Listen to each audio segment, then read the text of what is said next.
Svarstant klausimą apie verticiliozės problemą, nusprendėme atlikti bandymą, kurio metu siekiame išsiaiškinti, kokį poveikį turi mikroorganizmų inokuliantas Ino Brassica būtent prieš verticilium genties patogenus. Ką labai svarbu akcentuoti, tai kad bandymo metu dirvožemis buvo užkrėstas dirbtinai 2 rūšių verticilium patogenais. Kodėl būtent buvo pasirinkta verticilium genties patogenų rūšių mišinys? Tai todėl, kad mes nežinome, kokios būtent rūšys natūralioje aplinkoje dirvožemėje sukelia verticiliozę. Tai būtent dėl to, kad norėjome atkurti kuo realesnę situaciją, naudojame verticilium genties patogenų mišinį. Tai kalbant apie pačią Ino Brassica, tai yra išties inovatyvus sprendimas, kadangi tai yra sausas mikroorganizmo inokuliantas, kuriuo yra labai paprasta apdirbti rapsų sėklas.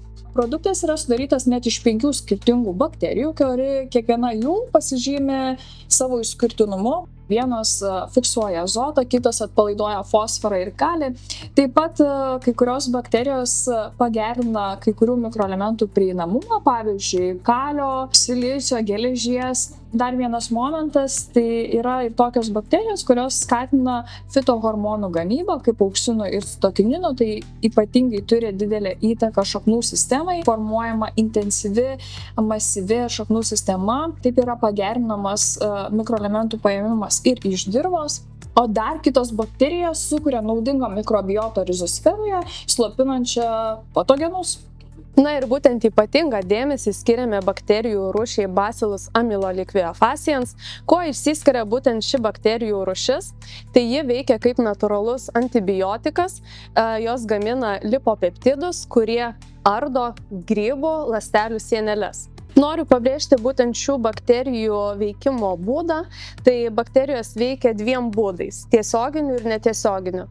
Tiesioginis būdas yra tas, jog bakterijos prisijungia prie augalo šaknų ir išskiria fitohormonus, tai auksiną, citokininą, ir tokiu būdu tiesiogiai skatina augalo augimą ir vystymąsi.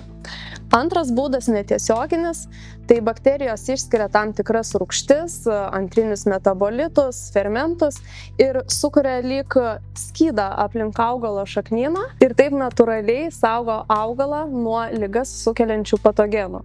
Išskiriant Ino Brassicos privalumus, norėčiau pabrėžti pirmąjį, tai yra, jog pagerinamas sėklų sudygimo energija yra padidinama, taip pat įtakoja šaknų sistemos geresnį vystymąsi.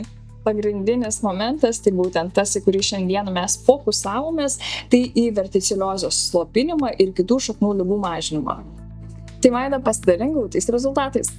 Tai lyginant 2 variantus, kontrolinį variantą ir antrąjį, kur buvo naudotas mikroorganizmo inokuliantas, tai visais atvejais antrasis variantas parodė reikšmingus didėjimus. Tai pirmas dalykas, tame variante, kur buvo naudotas mikroorganizmo inokuliantas, verticiliozės intensyvumas buvo sumažintas nuo 38 iki 60%. Kalbant apie augalų sudygimą, pastebėtas reikšmingai didesnis sudygusių augalų skaičius 14%. Na ir galiausiai vertinant inokulianto poveikį augalo ir šaknelių masiai, tai taip pat buvo pastebėtas padidėjimas ir šaknelių masė kontroliuojamomis sąlygomis padidėjo iki 65%.